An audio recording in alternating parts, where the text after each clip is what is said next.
I mean, it's got to be nerve-wracking, right? Coming into a meeting, sitting down, and there's all these other people you don't know at this table, right? That are experts. Yeah, Yeah. and how often Yeah. do we sit on one side of the table and the parents sit on the other, And so sometimes I Yeah, like to try which to go is sit by them. And I did that as a school psychologist too. I try to put all the psychological jargon away and just this is what these numbers mean. Hey, let's talk about it and let's explain it in ways that everybody can understand. And just mhm. yeah, let's just focus on the kids. It's pretty Yeah. amazing when we all focus on the kids what we can actually accomplish. Hello, everyone, and welcome to the Brighter Together podcast. My name is Janet Courtney, and my special guest today is Derek Eccles. Derek is the Special Education Director at Filer School District, which is in Filer, Idaho.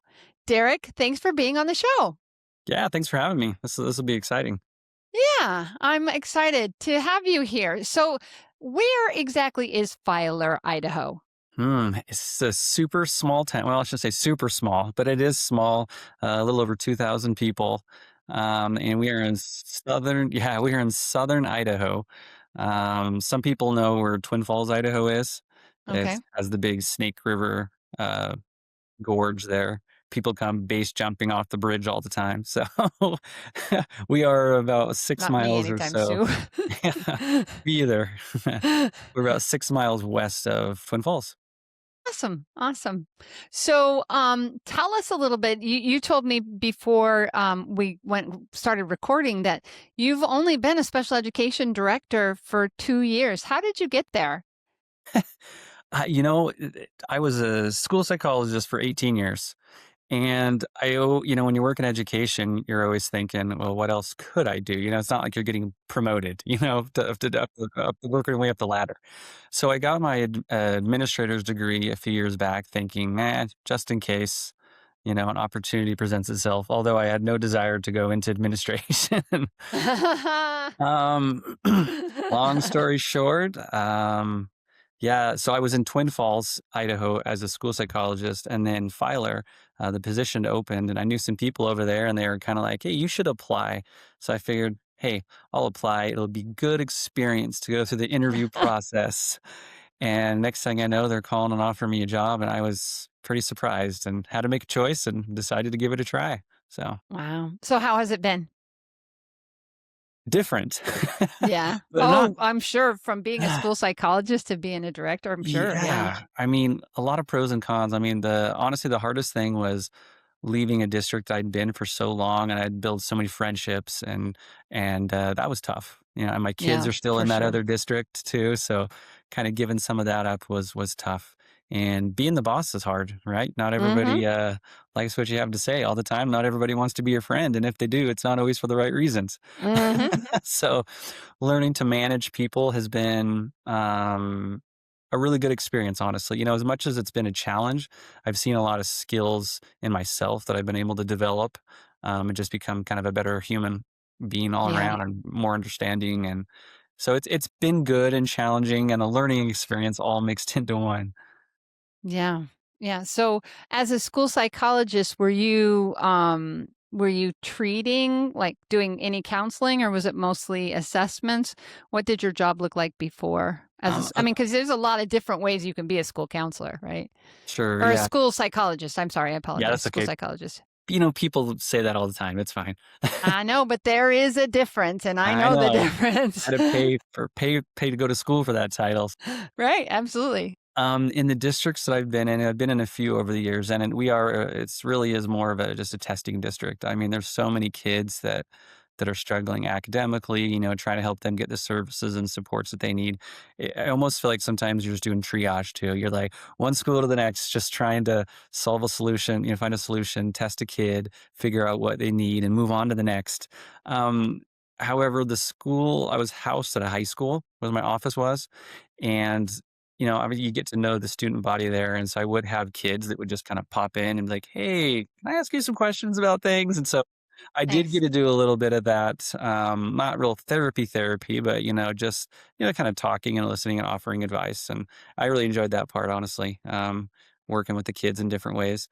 And I guess I should throw out there, I also teach for the community college in Twin Falls. It's a college in Southern Idaho, so I've been teaching dual credit psychology, and then I also teach like a night class on campus, just Psych 101, and coached a You're lot of busy. at the high schools, did a lot of baseball coaching and yeah, just trying to Oh, stay involved. wow, wow. So let's talk about so you take this job, and what's the first year look like for you? Trying to figure out what I'm supposed to be doing. Mhm. Uh, I Yeah. I sat down with the previous director before she left, and she sat down and she was very nice, and she gave me all the stuff and pulled her computer out and went through all the stuff, and I was, like, more overwhelmed than before I met with her, you know? And I think the whole year it was just I was worried I was missing something. I kept telling my Mm, wife, I'm like, "There's probably something I've been needing to do all year, and I'm not, and but I don't know, and there's no one here to really right. tell me." And so that was tough, but what we have here in Idaho in this area is they do a director's list serve. So a lot of the directors in the region, there's like a they this everyone's kind of like pops questions out on this email, and it sends to Nice. all the other directors, and so that has been great, right? I may not always be asking questions, but I'm saving every one of those emails and all the responses that people are giving.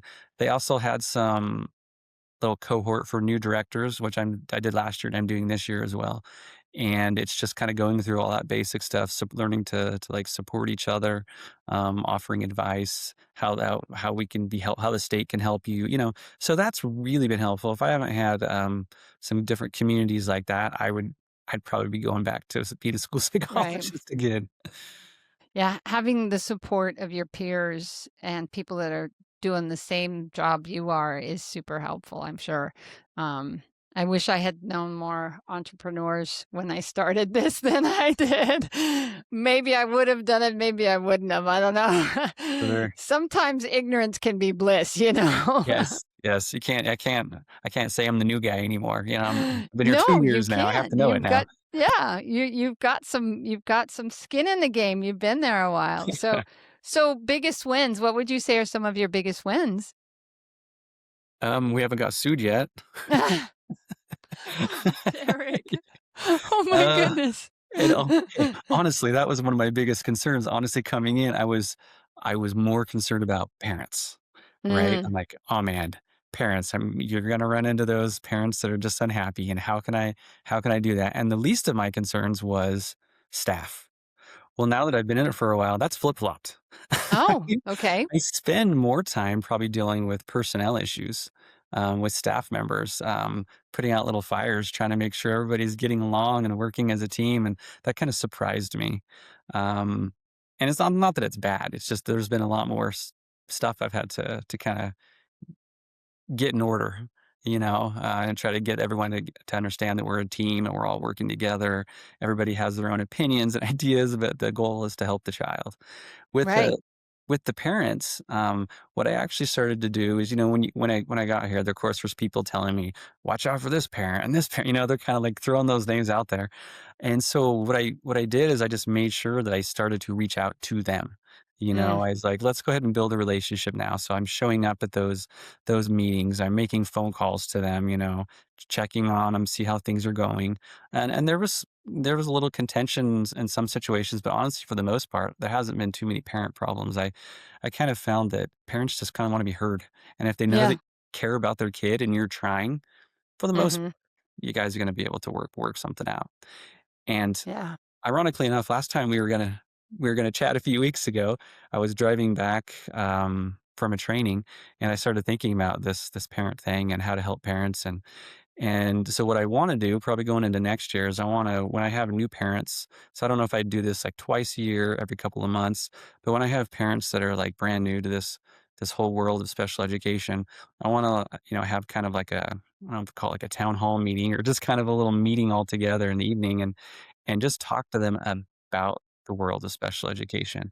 What the Mhm. meaning, because at that point, they were probably already in that meeting, right? They probably have questions still and just kinda It's walking overwhelming. process. Yeah, letting them know what things are, what they mean, and really just letting them know that they're a big member of that team. I think Mhm. too often the parents kinda just defer to the school. "Yeah, you guys know what's best, so yeah, yeah, go ahead." Like, no, like, we want Mhm. you're your, child's parent and expert, and We wanna know what Advocate, yeah. yeah, Yeah. so try Primary, I'm yeah. hop I'm hoping that might build a little more community, more relationship between the community and the school. Yeah. Always trying to think of little things like that that I can do to have good relationships.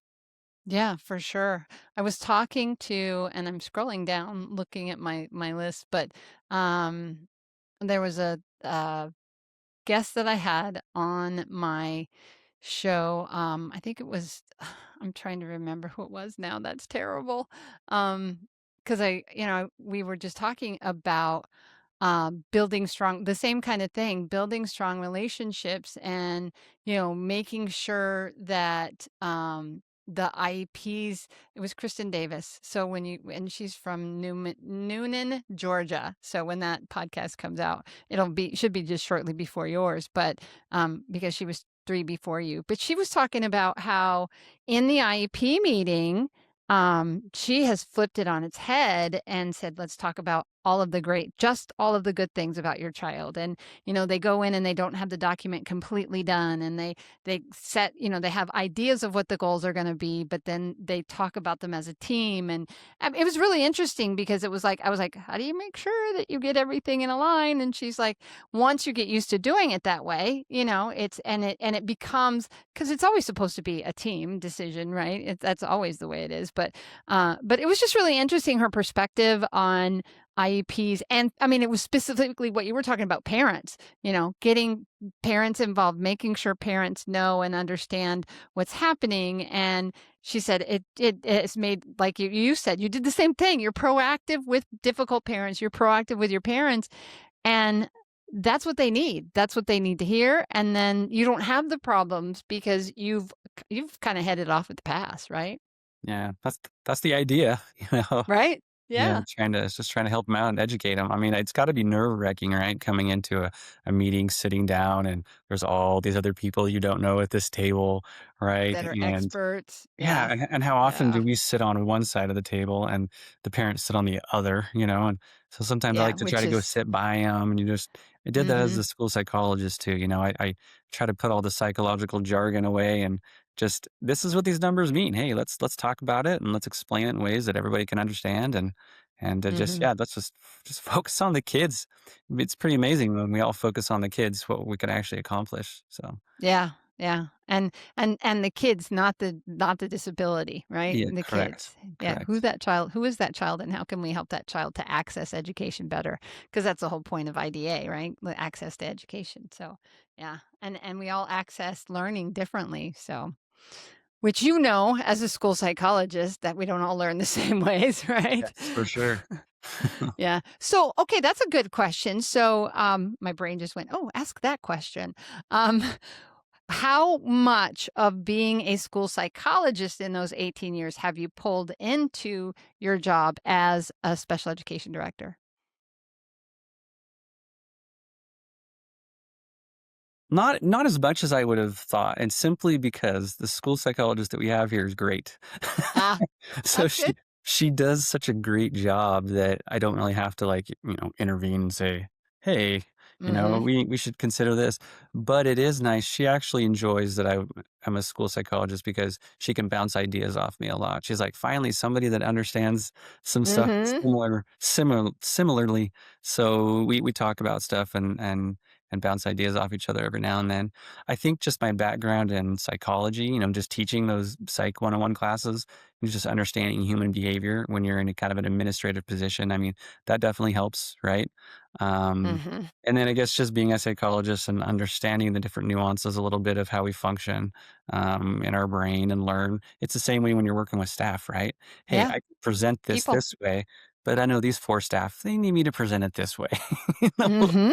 so that Mhm. they understand what we're trying to Mhm. accomplish here. So probably more than I realize, honestly, now I'm gonna Yeah. maybe answer that question, now that I Yeah, think about right. it. Now that you stop and think about it, right? Some of what we do becomes so inherent with how we work, right? That we just don't even I know. And it's funny when I'm around kids. And I tell people always, and it's come up a lot lately, but I'm an SLP. I'm always gonna be a speech language pathologist. My job now is owner and founder and CEO of Lighthouse Therapy, but I don't even it's never the first thing that comes out of my mouth. Like, "What do you do for like?" "Well, I'm an SLP, but I have my own business." I mean, it's always a, "But I," you know? Sure. Yeah, because it's just such a part, 31 years doing that, and, that was one of the hardest things for me to give up was seeing kids, being able to work with kids. Yeah, I do miss that. I mean, I can get into the schools, obviously, right? But not having an office in this school just where kids are wandering in front of my office door all day like that's I've missed that. Mhm. Missed the bells ringing and all the just the nuances of being in a school building. You definitely I mean, I have 5 or 6 other people right here in my office with me, but it's not the same, right? Yeah, it's It's different, yeah. we're all supposed to be But professional now. yeah, one thing I often hear from school leaders is, "I just want a partner who puts students first." At Lighthouse Therapy, that's exactly what we do. We don't have outside investors and we don't answer to shareholders. Instead, we answer to school leaders like you, those listening to this podcast. Whether you're wanting virtual, hybrid, or in person therapy, our systems are designed to make your life easier and your team stronger. We are a therapy company run by therapists for the betterment of students. Visit lighthouse-therapy.com/brighter together to learn how we can help you support your students this year. But too, the way that I've thought about it and the way that helps me is, I could serve 55 kids or so as an SLP full time. We have 3,300 kids that we're serving, and everything I do is about serving our therapists so they can serve their kids. So it's food for thought for you because, all you're doing is all the things that you're doing is allowing those people that work, including your school psychologist, to serve those kids. And without a solid leader like yourself, maybe not so good, right? Yeah, sure. Well, And yeah. let me know. I'll let you know how this gig goes. If you need a psychologist, let me know. Well, Yeah, right. it starts getting more challenging. Yeah, there you go. There you go. We're always hiring. Yeah. It's funny you For ask sure. about, do you use your psychology skills, right, in your job? I was just thinking my wife always jokes around because she's like, "You're a psychologist, and you're supposed to be good at listening and doing all these things, but you come home and you're just not." I'm like, "Listen, I'm sorry, my powers are useless against my family members, you know? You're like my Right? kryptonite." Yeah, exactly. Exactly. Yeah, exactly, for sure. My husband used to tease me when I first started doing teletherapy and was working from home. My believe it or not, I was in Michigan and in the basement, which was I don't like the cold. I think that's part of the reason why I live in South Texas right now because I spent so many years on a concrete floor. I still have the same little footstool to raise my feet up off of the cold floor, and I have a heater under my desk. I don't need a heater under my desk so much here, but it's just like I gotta. It's like a baby, Yeah, a it's your whoopee or comfort. something. Yeah, Yeah. yeah, it's my comfort. Yeah, to know that if I get cold, I can push that button and I got warmth again because it was horrible. I was cold all the time, and and it was just so moving down here was just get me out of that cold. So I associate some of it with just being cold. I don't want to be cold anymore. So yeah, it's funny how, but you love what you do and you keep doing those things that are put in front of you. I'm a Christian, so I say, God put me in front of it and I'll do it. Keep doing it. Just keep telling me what to do, what you want me to do, and I'll keep stepping into it. So, um, okay. So one other question for you. What is the one thing in your sphere right now, your job, if you could just miraculously make that problem or that issue go away, that one thing, what would that one thing be? Can't be money, by the way, not Yeah, money, no, because well, we never have enough money. Nobody ever has enough money. um, wow, that's a you should have prepped me for that one. Should have just Yeah, but see, if you're prepped for it, then you don't yeah. I don't get the spontaneous answer. And there's a No. hard issue there, right? That's the reason I asked the question is what is that thing that what's the first thing that comes to mind when you think about that? Okay. Well, I would think I would probably say there's certain people be careful here. There's Yeah. certain people at times you work with, and I run into them, and it's challenging for them. It appears to be challenging for them to see other people's perspectives. Mhm. And so that's just on my mind lately because there's been some things I've been kind of working on with some people, and they just like they're good at their job. They Mhm. they know their stuff, Mhm. but they just have a really hard time understanding when other people offer ideas or when other people see it a different way. They just cannot seem to get on board with that, and Mhm. it creates conflict and Yeah, and my way or the frustration. And highway, yes, right? it does. It creates conflict in a team setting because in the world of special ed, I mean, so much of it is teaming, right? Mhm. Working Yeah, together for a common interest, and yeah, that has definitely created some speed bumps along. yeah. Yeah, and if you could make that go away, that's a good one. That's a really good one if you could make it so. Oh my gosh, the problems in the United States that would be solved if people could see other people's perspective. Wow. And Yeah. we talk about perception in my psychology class too, and we always have great discussions with these kids, and it's just it's not about you got to see it my way because my way is the best way. It's just Mhm. being able to understand other people come from different backgrounds, different life experiences, right, different beliefs, and that's what makes us all our own unique individual, right? So we all have something to bring and something to offer, and we don't have to agree with others, but we should be willing to listen and to learn and see if there's something that we can glean from them. Right? Yeah. And then, it would just be so much easier if everybody was willing to do that. And I say that, Yeah, but I'm for probably sure. not always willing to do that either, so I We're gotta practice what I human. preach here. Yeah, we're human, you know? I mean, it's definitely true. I mean, there's so many things in my life that exactly the same thing, you know, it's like you've really got to pay attention to where your people are coming from and make sure that you don't just bowl over them, you know, and that trying to direct them, but direct them in a way that allows them to be themselves, but still, um, move the mission or the issue forward so that we can get to a resolution is really important. Conflict resolution is a big one. I mean, you just have to know, and especially as a leader, you understand that you've got to be able to see both sides of the coin. And I always tell people in conflict resolution when we have an issue, because we're a contract company and we represent the therapists mostly. We serve the schools so that they can serve the kids. And a lot of times when something goes wrong, usually it's a parent that's unhappy with a therapist. That's the biggest thing. You get that happens. And I will get, and it's never the therapist or the parent that tells me there's a problem. It's the school or the coordinator or somebody reaches out to us and says, "Hey, this therapist is this parent is upset because this therapist did blah blah blah." And I always say the truth is somewhere in the middle. It's never just what the therapist did, and it's never just what that parent's perception of what that therapist did is. Now, sometimes the relationship is broken and you cannot repair it, so we will just rather than rather than try to push into something that's never going to get better, we'll replace that therapist for that student and that family. But we always ask the therapist, well, what happened? What do you see that happened in this situation? And they'll be like, I didn't even know there was a problem, because people don't even always voice their opinion, or voice their frustration. They wait until they're after and then they get mad.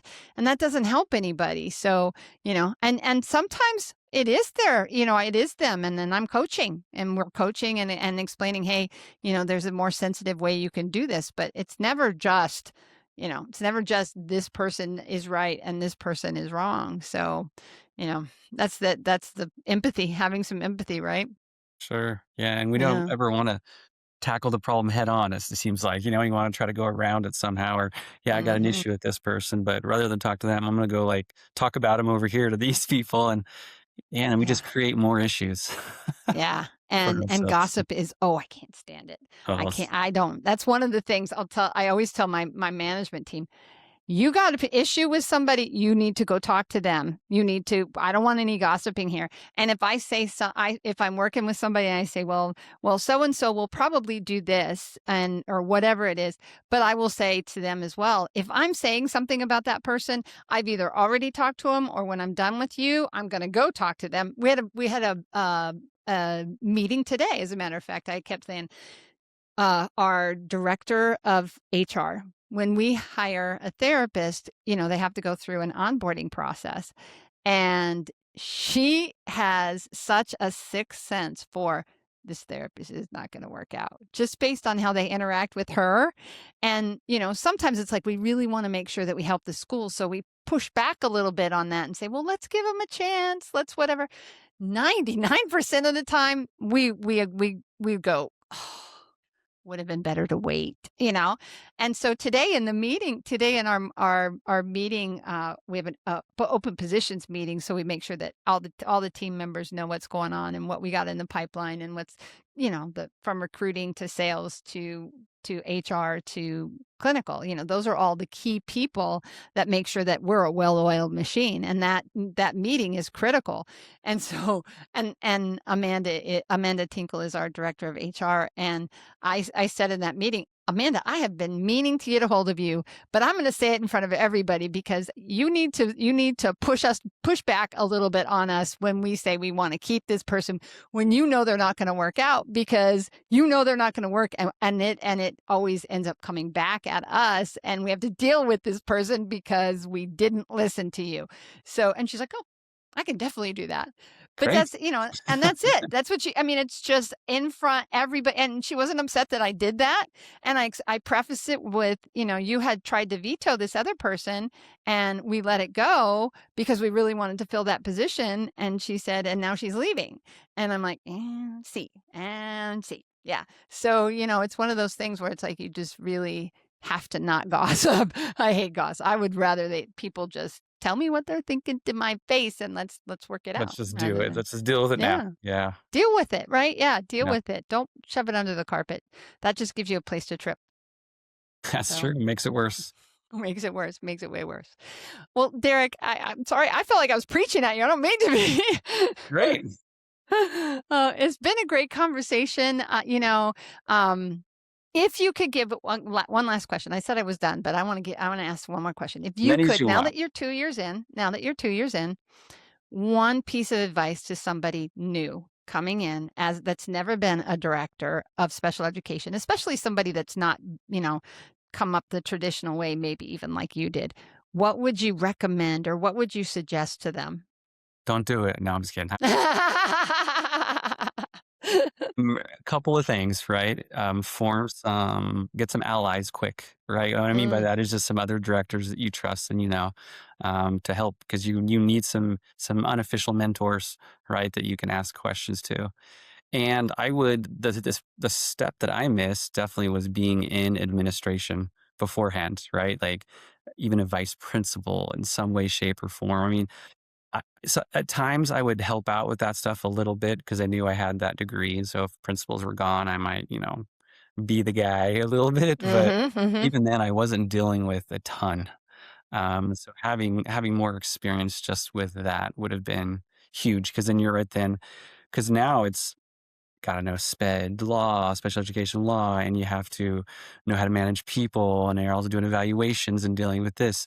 Where if you're an admin, okay, you would get to do a lot of that already, and then you can add more of the SPED stuff in when you became, you know, the Yeah. director. And this is probably off. This isn't too off topic, but I'm going to add something if that's okay. Something too that I would recommend.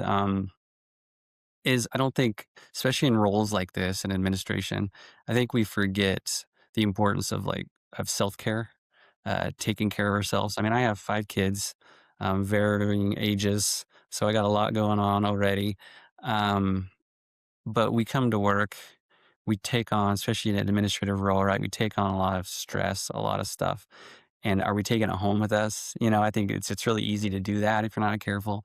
So finding some self-care, like I decided years ago, maybe because I was just lazy, but I wasn't going to take work home. You know what I mean? I'm like, No, they're I not think paying that's me to do it at wise, home. It'll right? always be there. The emails will always be there, right? All that stuff is always there when I come back. But then also just learning things to keep yourself mentally stable and physically healthy. I mean, I started running about 9 or 10 years ago, and I'm kind of one of those weird people that's in like trail running. It's like run in the mountains and run like 100 miles. Oh, It's like weird stuff. beautiful. Yeah, beautiful though. To me, that is relaxing. So, like running, getting away, just getting to myself, just reflecting and just like looking around at nature, and just Mhm. appreciating where I'm at and what I have here, and not letting the everyday stresses that are compounded in this role, as you're dealing with other people that you can't always control what they're doing, and you have to and respond to those consequences sometimes.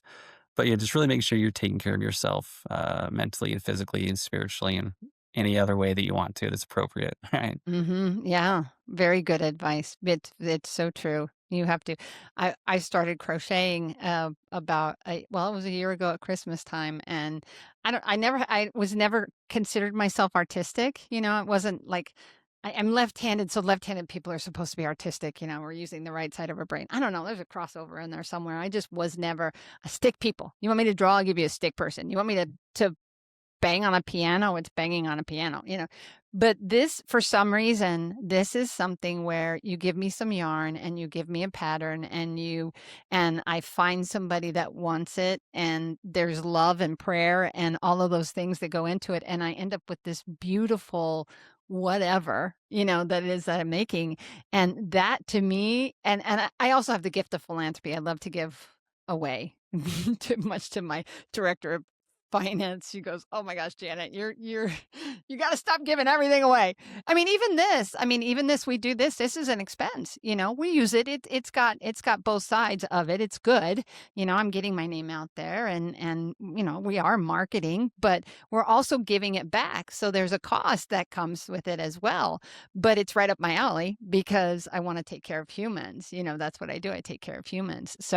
And when I see an injustice and it frustrates me, and I know there's something I can do, Brighter Together is a result of that. It's really about let's talk about the things that are happening in education because we're all struggling and we're all getting beat up by the media, and let's show them, let's show the world that good things are happening in education, and hopefully somebody will get something out of this that helps them, and that's just paying it forward, just constantly paying it forward. So those are the things that I love that just, keep me solid and it's fun, And my husband my husband teases me. He's like, "I think I need to put some yarn on myself to get you to pay attention to me." 'Cause my kids are grown, I don't have kids in the house anymore, I got dogs, little dogs, but they settle down, and I've never been a TV watcher, I don't like TV. I'm just like, "Ugh." So, I'll watch a movie once in a while, but even that, I don't even like what's coming out of Hollywood right now, so It's and true. I'm not a Marvel person, I don't like horror movies, ugh. So, turn it off. Just turn I swear if it wasn't for my husband, I don't think I'd have a TV in my house. So and you can get the news from your phone, so I don't even Oh, yeah, need that, that's true so too. anyway, great advice, great advice. Oh my gosh, we were gonna stop 5 minutes ago, and we kept going, so thank That's you so sure, much for being here. It's been a great conversation, Derek, and thank you for sticking with it and, fighting the fight for those kids. It's 'cause they matter, and I know that you're doing all the right things to help them to get to where they need to be, so thank you. sure. Yeah, no problem. Yeah, thanks for having me on. I appreciate it. Let me know if you ever want to do it again. I'm sure we can find more to chat about. I bet we could. Thank you.